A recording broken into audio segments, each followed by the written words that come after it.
누가복음 24장의 주제가 부활이고 특별히 그 가운데 세 가지가 반복 강조되고 있다는 것을 말씀드렸죠.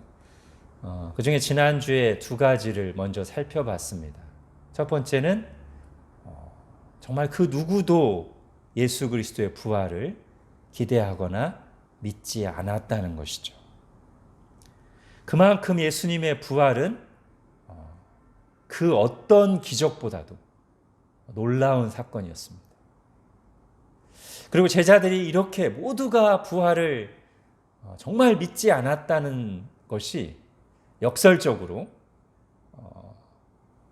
나중에 그들의 변화된 모습을 통해서 부활이 정말로 사실이었다는 것을 더 신뢰하게끔 해주는, 그들을 신뢰할 수 있는 증인으로 만들어주는 요소라고 했죠. 왜냐하면 이렇게 믿지 않았던 사람들이 나중에는 목숨을 내놓으면서까지 예수 그리스도의 부활을 담대하게 확신 있게 전했던 것은 처음부터 이 사람들이 믿으려고 준비해서 믿은 것이 아니라 전혀 믿지 않았지만 정말로 예수 그리스도께서 부활하셨고 그들을 만나 주셨기 때문임을 반증한다는 것이죠. 자, 두 번째는 부활하신 예수님께서 그들에게 나타나셨을 뿐만 아니라 그들에게 성경을 풀어주시고 깨닫게 하실 때 그들이 비로소 제대로 믿게 되었다는 것입니다.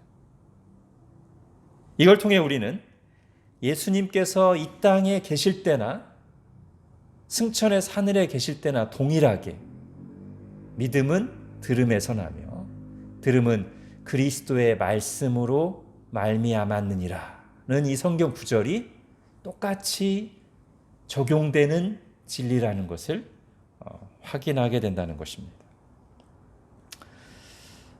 이제 오늘은 그 세 번째 누가복음 24장에서 반복하고 강조하고 있는 마지막 세 번째 내용을 다루려고 합니다. 그건 이제 부활의 상태에 관한 것인데요. 한마디로 몸의 부활입니다. 죽었던 사람이 다시 살아나서 영원히 산다고 할 때,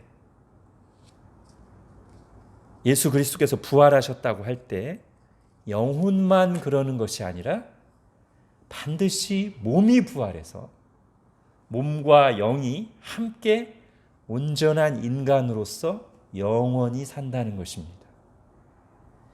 이 내용이 오늘 본문에 여러 번 반복해서 나오고 아주 강조되고 있습니다. 우선 여러분 12절을 보십시오. 베드로가 예수님의 무덤에 갔을 때 무덤이 비어 있는 것을 발견했죠. 몸이 부활하셨기 때문에 예수님의 시신이 거기 없는 것입니다. 천사들도 그런 뜻으로 이렇게 얘기했죠. 어찌하여 살아있는 자를 죽은 자 가운데서 찾느냐. 여기 계시지 않고 살아나셨느니라. 여기 계시지 않고 살아나셨느니라. 영만 살아났으면 시신은 그대로 있겠죠. 그러나 몸이 부활했기 때문에 예수님의 몸도 여기 계시지 않고 살아나셨느니라. 자, 예수님께서 몸으로 부활하셨다는 사실은 두 그룹의 제자들, 그러니까 엠마오로 가는 두 제자들, 그리고 나중에 따로 모여있던 11 사도들, 이 두 그룹의 제자들을 만난 사건이 누가복음 24장에 나오는데, 이 두 그룹의 제자들을 만나실 때 공통적으로 음식을 잡수셨다는 데에서 아주 확실하게 드러나죠. 여러분 30절을 먼저 보십시오. 그들과 함께 음식 잡수실 때 음식을 잡수셨어요. 자, 41절부터 또 보십시오. 그들이 너무 기쁨으로 아직도 믿지 못하고 놀랍게 여길 때 이르시되 여기 무슨 먹을 것이 있느냐. 왜 이 얘기를 하시는 거예요? 먹는 것을 직접 보여주심으로써 몸이 부활했다는 것을 확증하시기 위해서죠.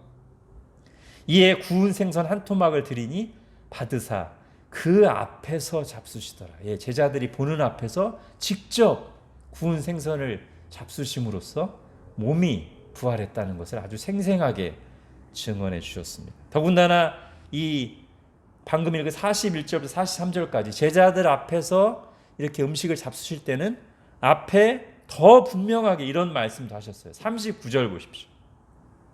내 손과 발을 보고 나인 줄 알라. 또 나를 만져보라. 영은 살과 뼈가 없으되 너희 보는 바와 같이 나는 있느니라. 영이 아니라는 거예요. 지금 몸이 부활했다는 것을 예수님이 아주 강조하십니다. 요한복음에서는 의심하는 제자 도마에게 어떤 말씀까지 하세요? 십자가에 못 박혔던 손과 창에 찔려서 구멍이 난 옆구리에 네 손을 넣어보라, 손가락을 넣어보라 라고까지 말씀하십니다. 이렇게 오늘 본문에서는 예수 그리스도의 부활을 얘기할 때 몸이 부활했다는 사실을 아주 강조하고 있습니다. 자, 그런데 이 몸에 부활했다는 사실과 함께 또 어떤 내용도 우리에게 분명히 보여주고 있냐면 그 부활하신 몸의 상태가 이전과는 확실하게 다르다는 것도 우리에게 보여줍니다. 예수님께서 눈을 열어주시기 전까지는 제자들이 예수님을 잘 알아보지 못했다는 것도 그렇고요. 또한 순식간에 이동하시는 듯한 시공의 제한을 훨씬 덜 받으시는 듯한 모습도 나타납니다. 여러분 먼저 15절 16절을 보십시오. 그들이 서로 이야기하며 문의할 때 예수께서 가까이 이르러 그들과 동행하시나 가까이 옆에서 계셨는데도 그들의 눈이 가려져서 그인 줄 알아보지 못하거늘 31절 그들의 눈이 밝아져 그인 줄 알아보더니 예수는 그들에게 보이지 아니하시는지라. 처음에는 옆에 있어도 못 알아봤어요. 이전에 예수님과 똑같지는 않았다는 걸 암시합니다. 그 다음에는 주님께서 눈을 열어주셔서 이분이 예수님이시구나라고 이제 알게 됐는데 예수는 그들에게 보이지 아니하시느니라. 순식간에 사라지셨어요. 자, 또 복음서 다른 곳에서는 출입할 수 없게 굳게 닫혀있는 문 안으로 주님께서 홀연히 나타나셨다는 것을 기록하고 있습니다. 요한복음 20장에 보면 이날 곧 안식 후 첫날 저녁 때 제자들이 유대인들을 두려워하여 모인 곳에 문들을 닫았더니 예수께서 오사 가운데 서서 이렇게 문을 다 닫아놨는데 어느 틈에가 예수님이 나타나셨어요. 자, 이런 성경의 기록들은 부활하신 예수님의 상태가 분명히 영이 아니라 몸이 부활했지만 이전과는 다른 형태임을, 다른 상태임을 분명하게 보여주고 있습니다. 여러분, 이것이 성경이 말하는 기독교의 핵심 교리인 부활입니다. 즉 몸이 부활할 것이며 그 몸은 지금과는 비교할 수 없이 영광스러운 몸일 것이라는 거죠. 예수 그리스도께서 그렇게 부활하셨고 우리도 그렇게 부활할 것입니다. 그러므로 우리의 보편적인 신앙 고백은 영원히 사는 것을 고백하면서 그 앞에 굳이 무슨 말을 첨가했어요? 몸이 다시 사는 것과 영원히 사는 것을 믿습니다. 우린 영생을 하는데 어떻게 영생해요? 영만 영생하는 게 아니라 몸이 부활해서 영생하는 것을 믿습니다. 여러분, 하나님께서 만물을 창조하실 때 사람을 어떻게 창조하셨어요? 영과 육체를 지닌 존재로 창조하셨죠. 그리고 바로 그 상태에서 보시기에 좋다, 보시기에 심히 좋다고 하셨습니다. 즉 영과 몸이 다 있는, 온전히 결합되어 있는 상태가 하나님이 보시기에 좋은 온전한 인간의 모습이라는 거예요. 자, 죄 때문에 우리에게 형벌로서 부여된 죽음은 첫 번째, 우리를 하나님과 단절시킨다는 의미에서의 죽음이요, 영원한 지옥 심판을 받게 하신다는 의미에서 죽음일 뿐만 아니라 영과 육이 분리되는 죽음도 포함됩니다. 우리가 일반적으로 말하는 죽음이 사실 이거죠. 영과 육이 분리되는 거예요. 그러므로 예수 그리스도를 통해서 죄 문제가 해결될 때는 이 모든 종류의 죽음이 완전하게 다 해결돼야 돼요. 어떻게? 예수 그리스도를 통해서 단절되었던 하나님과의 관계가 회복되죠. 하나님의 백성, 하나님의 사랑받는 자녀가 되죠. 첫 번째 근본적인 죽음이 해결돼요. 그 다음에는 영원한 심판, 지옥 심판을 받는 게 아니라 오히려 천국으로, 하나님 나라로 옮겨지죠. 그리고 세 번째, 영과 육이 분리되는 죽음의 해결은 뭐를 통해서? 오늘 우리가 보고 있는 부활을 통해서 영과 육이 온전하게 연합된 상태로 영원히 사는 것입니다.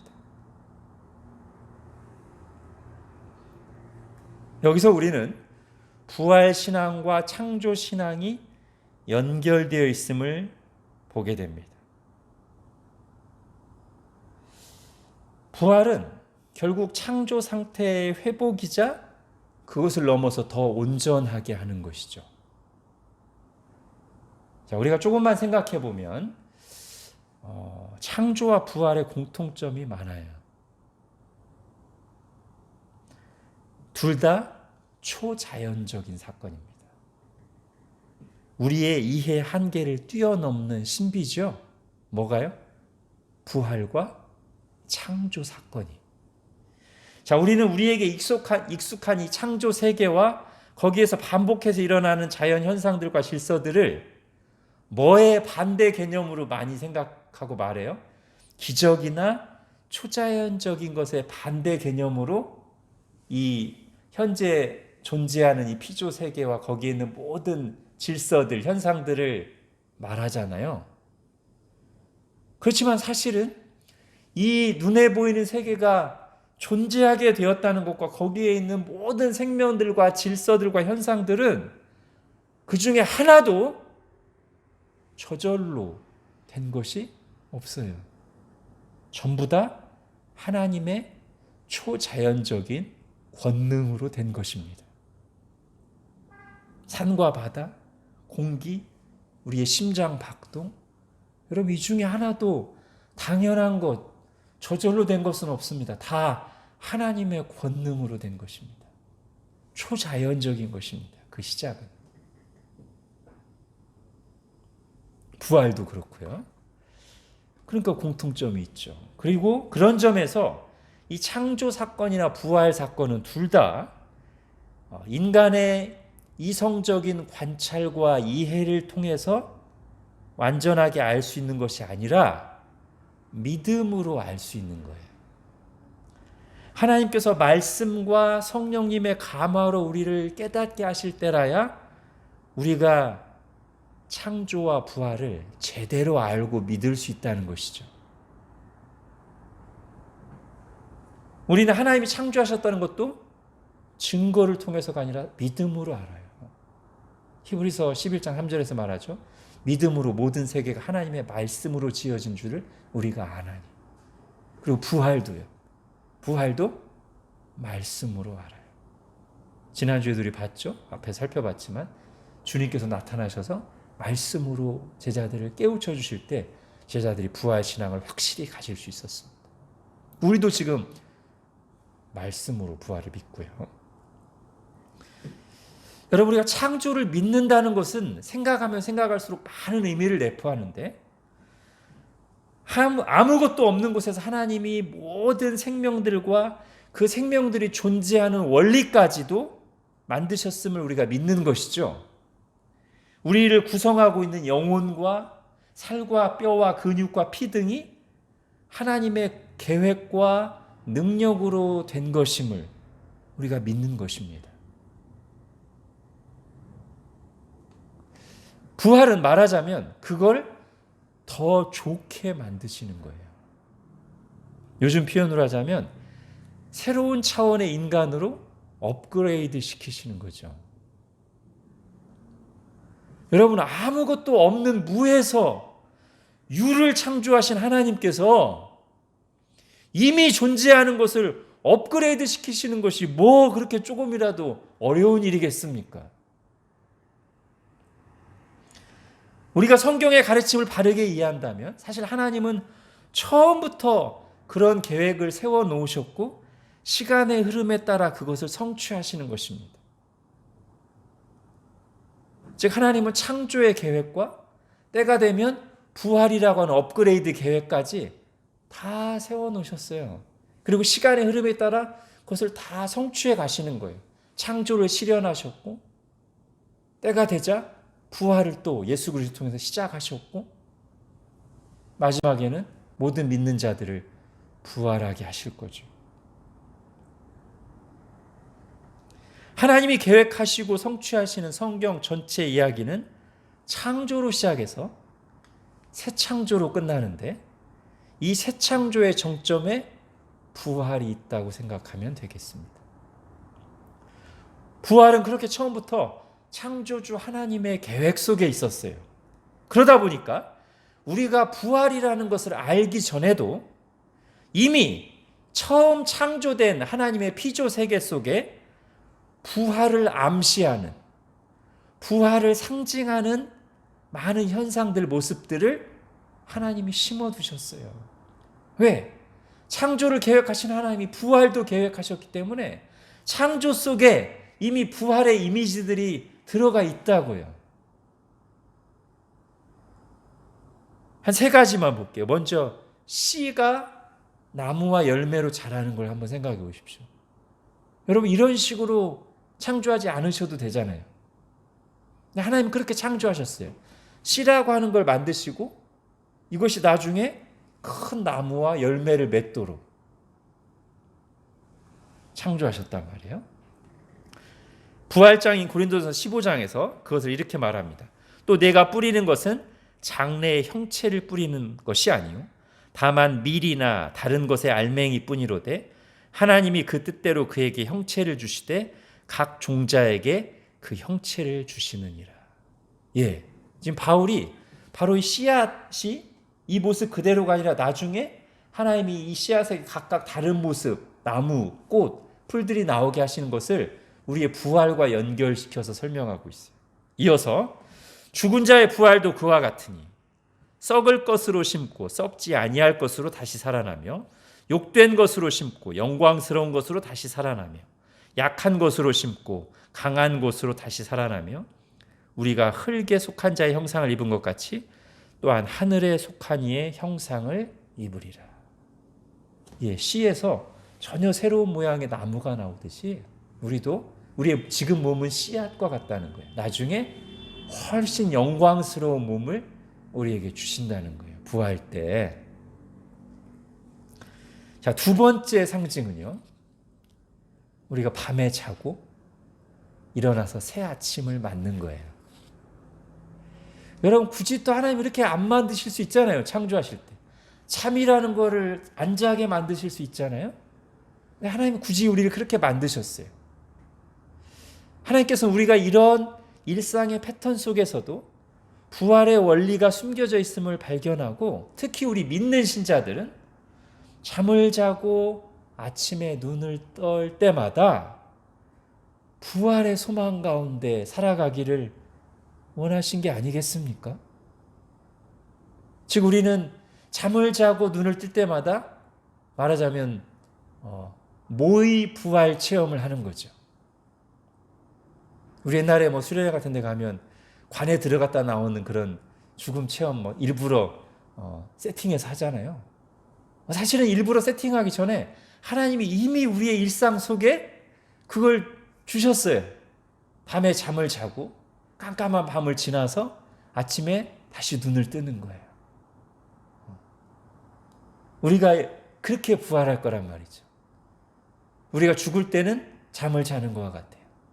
그런데 그게 끝이 아니고 다시 눈을 뜰 거예요. 부활의 몸으로. 실제로 성경에서 죽는 것을 잠을 잔다고 표현하는 것이 종종 나오죠. 그죠? 그게 뭘 의미하는 거겠습니까? 다시 깨어날 것을. 그리스도 안에서 죽은 자들은 잠을 자는 것처럼 다시 때가 되면 일어날 것을, 부활할 것을 말하는 것이죠. 여러분, 예수님도 안식일이 지나고 나서, 밤을 지나고 나서 다음날 새벽에 부활하셨습니다. 마치 잠을 주무시고 일어나신 것처럼. 우리 아침에 일어날 때마다 부활 소망을 떠올리면 좋을 것 같아요. 자, 제가 3개 얘기한다고 했는데 2개 얘기했고, 세 번째, 저는 이 중에서도 제가 볼 때 최고의 상징은 애벌레가 번데기를 지나 나비로 변하는 모습이 아닌가 생각합니다. 자, 애벌레 한번 생각해 보세요. 그야말로 땅에 바짝 붙어 있죠. 그다지 아름답지 못한 모습이잖아요. 그리고 별로 자유로워 보이지도 않아요.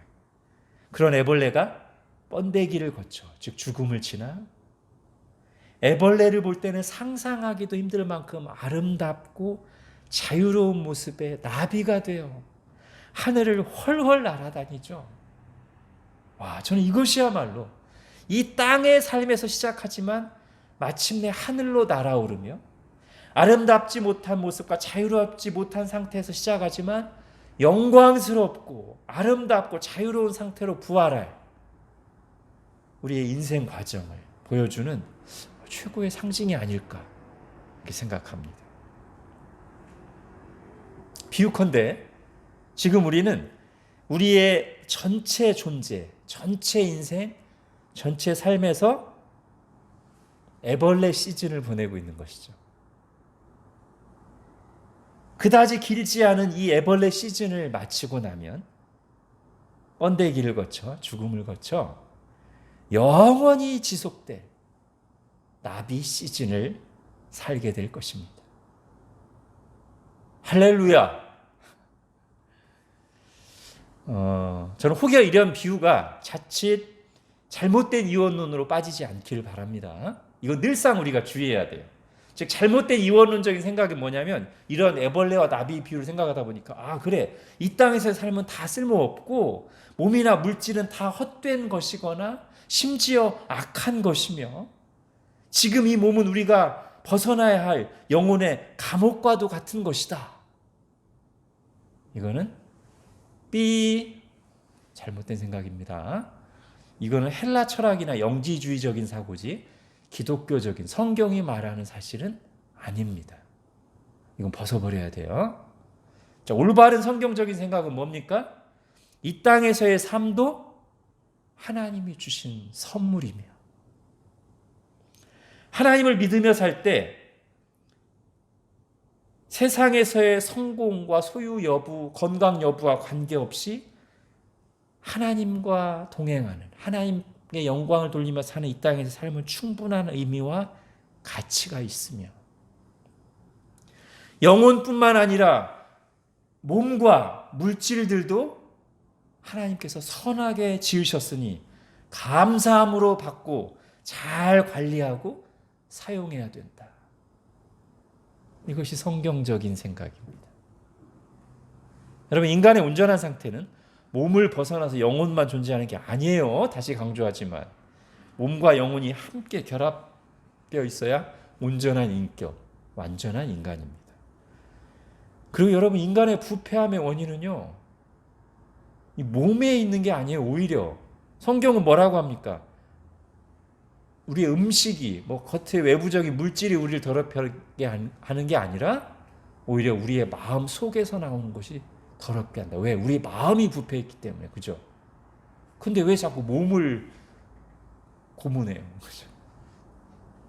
우리 마음이 죄에 물들었어요.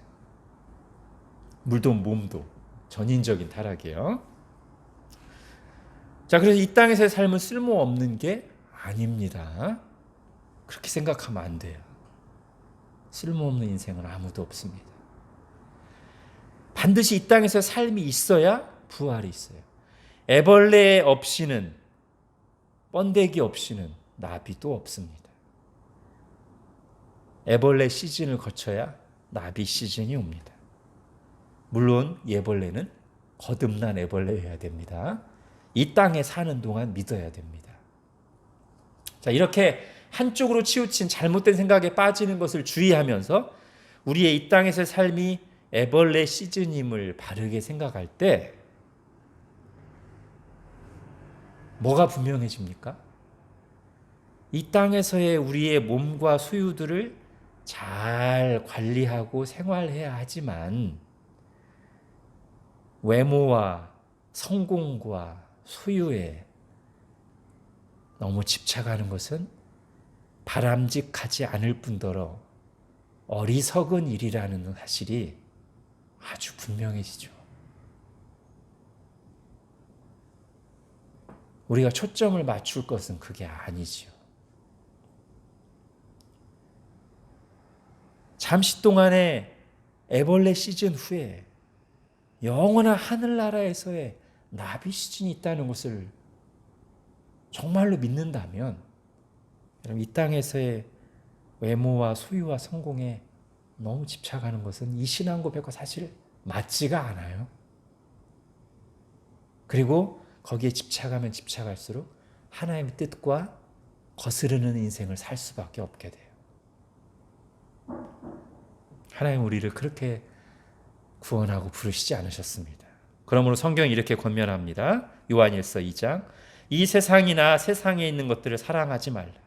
누구든지 세상을 사랑하면 아버지의 사랑이 그 안에 있지 아니하니 이는 세상에 있는 모든 것이 육신의 정욕과 안목의 정욕과 이생의 자랑이니 다 아버지께로부터 온 것이 아니요 세상으로부터 온 것이라. 이 세상도 그 정욕도 지나가되 오직 하나님의 뜻을 행하는 자는 영원히 거하느니라.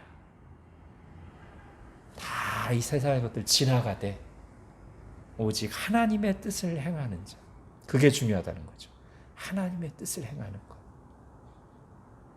그 사람은 영원히 존재한다. 나비로서. 또 고린도서 4장에서는 우리가 잠시 받는 환난에 경한 것이 지극히 크고 영원한 영광에 중한 것을 우리에게 이루게 함이니 우리가 주목하는 것은 보이는 것이 아니요 보이지 않는 것이니 보이는 것은 잠깐이요 보이지 않는 것은 영원함이라. 애벌레 시즌은 잠깐이요 나비 시즌은 영원함이라.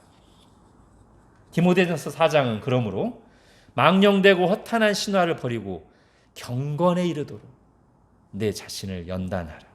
육체의 연단은 약간의 유익이 있으나 경건은 범사에 유익하니 금생과 내생에 약속이 있느니라. 아까 말한 것처럼 이때 이 땅에서 삶도 필요 없는 게 아니기 때문에 물질이나 몸도 나쁜 게 아니기 때문에 육체 연단을 하는 것도 필요하다는 거예요. 건강 관리도 필요해. 약간의 유익이 있어요. 근데 우리가 이 땅에서의 애벌레 시즌, 나비 시즌, 영원한 나비 시즌까지 다 생각해 봤을 때 그거보다 비할 수 없이 더 유익한 것, 우리가 우선을 두고 해야 될 일은 뭐예요? 경건에 이르는 연습이라는 거예요. 주님을 알고 주님을 예배하고 주님을 닮아가는 그런 거란 말이죠. 자, 이제 누가복음의 마지막 부분은 이 부활을 알고 믿는 사람들, 부활할 사람들이 감당해야 할 사명에 대한 내용입니다. 예수님께서는 그리스도의 십자가와 부활이 성경에 기록되어 있고 성취되어야 했음을 가르치시면서 바로 이어서 47절 보십시오. 이제 성경 속에서 성취되어야 될 또 한 가지 중요한 사실이 남아있음을 말씀하십니다. 우리 47절 같이 한번 읽을까요? 시작. 또 그의 이름으로 죄사함을 받게 하는 회개가 예루살렘에서 시작하여 모든 족속에게 전파될 것이 기록되었으니. 예수 그리스도의 십자가 죽음이 기록되었고요. 성취되었고 예수 그리스도의 부활이 기록되었고 성취되었고 이제 또 뭐가 기록되어서 성취되어야 돼요? 이 예수 그리스도의 복음이 모든 족속에게 전파될 것이 기록되었고 성취될 거예요. 성취되어야 돼요. 근데 그러면서 뭐라고 말씀하십니까? 48절 시작. 너희는 이 모든 일의 증인이라. 무슨 뜻입니까? 성경에 예언된 말씀 가운데 그리스도의 십자가와 대속과 부활은 전적으로 예수님 혼자 다 이루셨어요. 그런데 이 복음이 땅끝까지 전파되는 일의 성취는 너희는 이 모든 일의 증인이라. 너희가 해야 된다는 뜻이에요. 물론 그 일에 주님이 함께 하시죠. 주님이 진두지휘 하시죠. 성령님을 보내주시고 능력을 베푸시고 이끄시고 인도하시고 도와주시죠.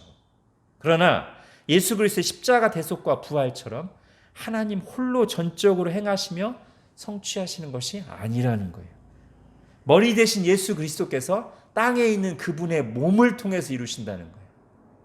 그분의 몸이 뭐예요? 교회죠. 우리들이죠. 우리를 통해 이루신다는 거예요. 교회가 신자가 믿음으로 드리는 기도와 헌신과 그들이 드리는 오병이어를 사용하셔서 이 말씀을 성취하신다는 거예요. 마치 들판에서 제자들을 향해 너희가 먹을 것을 주라.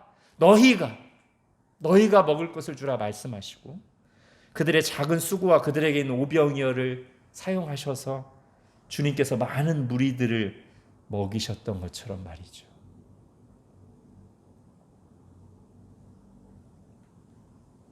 여러분, 믿고 거듭나게 하는 건 우리가 할 일이 아닙니다. 그건 성령님이 하실 일이고요. 우리는 전파하는 것까지만 하면 돼요. 믿음으로 순종해서. 그건 교회의 일입니다. 구원받은 자들의 사명입니다. 듣지도 못한 일을 어찌 믿으리요. 전파하는 자가 없이 어찌 들으리요. 예, 우리도 누군가 전파했기 때문에 들었잖아요. 그리고 들을 때 성령님께서 감화하셔서 믿었잖아요. 이제 우리가 그 바통을 받았고 지금 우리 시대의 복음 전파와 교회의 건강과 성숙도는 우리의 책임입니다. 여러분, 이것은 교회가 아니면 할 수 없어요. 아무도. 세상의 크고 작은 소식들은 많은 사람들이 전하죠. 다양한 방식으로. 요즘에 TV에서 코로나 백신 소식을 열심히 전하잖아요. 뉴스에서도 그렇고. 암을 치료하는 새로운 방법이나 약이 나오면 인터넷에서 바로바로 기사가 뜨곤 합니다. 여러분, 만일 언론이 또는 그걸 알고 있는 사람들이 이 소식들을 전하지 않거나 은폐한다면, 그래서 일부 사람들만 코로나 백신 개발 소식을 듣고 효과를 본다면, 일부 사람들만 그 암에 좋은 치료 방법을 사용하고 그 효과를 누린다면 언론이 그 책임을 다하지 않은 거죠. 그걸 알고 있는 사람들이 잘못하는 것이죠. 그렇다면 하나님의 아들이 죄인들을 구원하시려고 십자가에서 죽으시고 부활하셨다는 소식은 어떻습니까? 이것보다 사람들에게 좋은 소식이 어디 있겠습니까? 이것만큼 긴급하고도 중요한 사실 또 어디 있단 말이에요. 그런데 이 놀라운 십자가와 부활의 소식, 이 구원의 복음은 교회만 전할 수 있습니다. 하나님의 백성들만 전할 수 있어요. 우리의 특권이자 사명이란 말이죠. 근데 이걸 알면서도 전하지 않는다면, 정말로 이것이 유일한 구원의 복음인 줄 알고 정말로 부활이 있다는 걸 알면서 전하지 않는다면 이것은 코로나 백신을 알면서도 코로나 환자 앞에서 침묵하는 것이죠. 암의 획기적인 치료 방법을 알면서도 암 환자 앞에서 아무 말도 하지 않고 숨기는 것과 마찬가지, 아니 더 나쁜 것 아니겠습니까?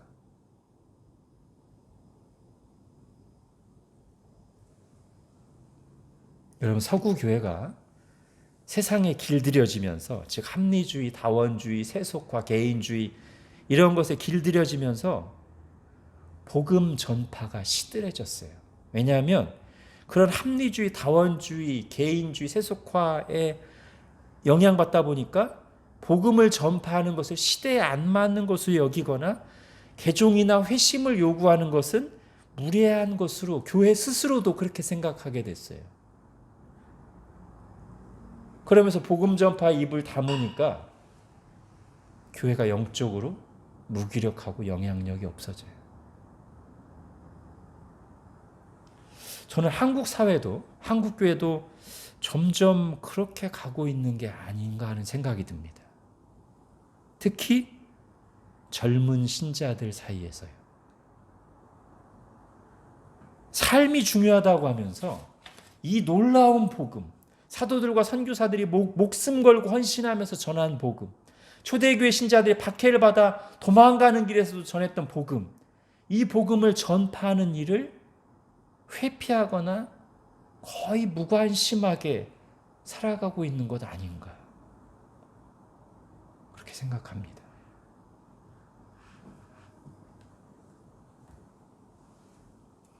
세상은 교양 있는 기독교를 좋아합니다. 착하게 살고 선을 행하되 복음은 전하지 않는, 믿으라고 소리치지 않는, 부담을 주지 않는 그런 교회를 누가 원해요? 세상이 원합니다. 그러나 그건 전혀 성경적인 교회나 신자의 모습은 아닙니다. 성경이 복음에 대해서나 교회에 대해서 말하는 바와 너무 동떨어진, 거리가 먼 모습이에요. 복음을 전하지 않는 교회의 모습은 사실은 성경이 말하는 교회라고 할 수가 없습니다. 십자가와 부활의 복음은 교회가, 신자들이 역동적으로 살아낼 뿐만 아니라 반드시 최우선순위를 두고 전파해야 됩니다. 복음은 살아내야 되고 삶으로, 입으로 전파해야 돼요.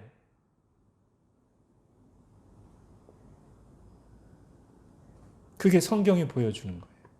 그게 우리 주님의 모범이고 사도들의 모범이고 우리가 그토록 닮기 원하는 초대교회의 모습입니다. 이 둘 중에 하나만 얘기하면 안 돼요. 둘 다, 반드시 둘 다 강조돼야 돼요. 복음을 살아내야 되고 복음을 입으로, 글로 또렷하게, 분명하게 사람들이 듣기 싫어해도 전파해야 돼요. 때를 얻든지 못 얻든지. 교회는 바로 그 터 위에 세워지고 지금까지 전진해 왔습니다. 여러분 기억하십시오. 복음서에 나오는 부활하신 예수 그리스도의 마지막 최고의 명령과 약속은 이것입니다. 가라. 가서 전하라. 내가 다시 올 것이다. 여러분 제가 앞에서 이 땅에서의 우리의 삶을 애벌레 시즌이라고 비유했었죠. 꽃들에게 희망을 이라는 책에서도 같은 비유를 통해 우리 인생에 대해 말해주고 있습니다. 즉 애벌레로서 높은 곳에 올라가려고 서로 밟고 밟히는 그런 삶은 애벌레의 원래 존재 의미가 아니라는 거예요. 애벌레의 원래 존재 의미는 나비가 되어야 된다는 거예요. 자, 이걸 비로소 깨달은 주인공 애벌레가요, 길을 돌이켜서 내려오면서 만나는 애벌레들에게마다 말합니다. 지금 여러분이 가는 길은 계속 가봐야 아무것도 없어요. 잘못된 길이에요. 우리는 나비가 되어야 돼요. 만나는 애벌레마다 그 애벌레들이 받아들이든 받아들이지 않든 간에 그 사실을 전해요. 왜? 모든 애벌레들에게 가장 중요한, 너무나도 중요한 엄청난 사실이니까요.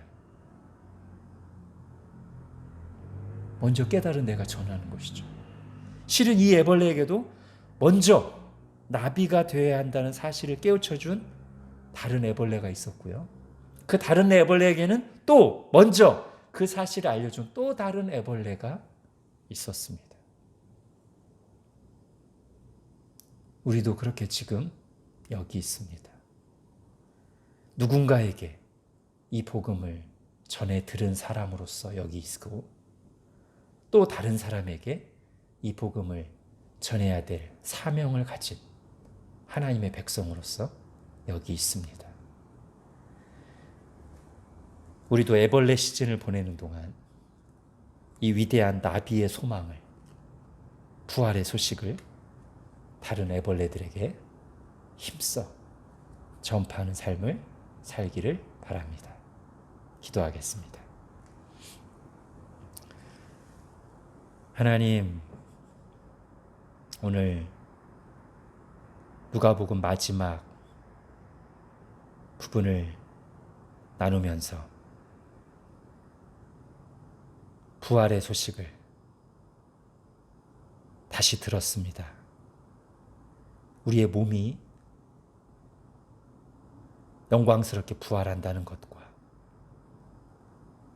그러므로 우리 이 땅에서의 삶은 마치 나비가, 하늘을 훨훨 나는 나비가 잠시 동안 애벌레로 사는 것과 같은 그런 시간이라는 것과, 그리고 그런 엄청난 은혜를 입었고 그 놀라운 사실을 아는 자들로서 주님께서 우리에게 주신 최고의 사명, 이 복음 전파의 사명이 우리에게 있다는 사실을 다시 들었습니다.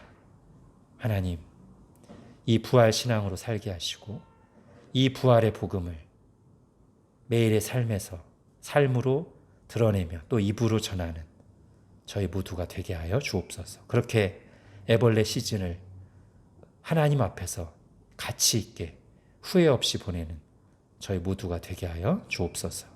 예수님의 이름으로 기도합니다. 아멘.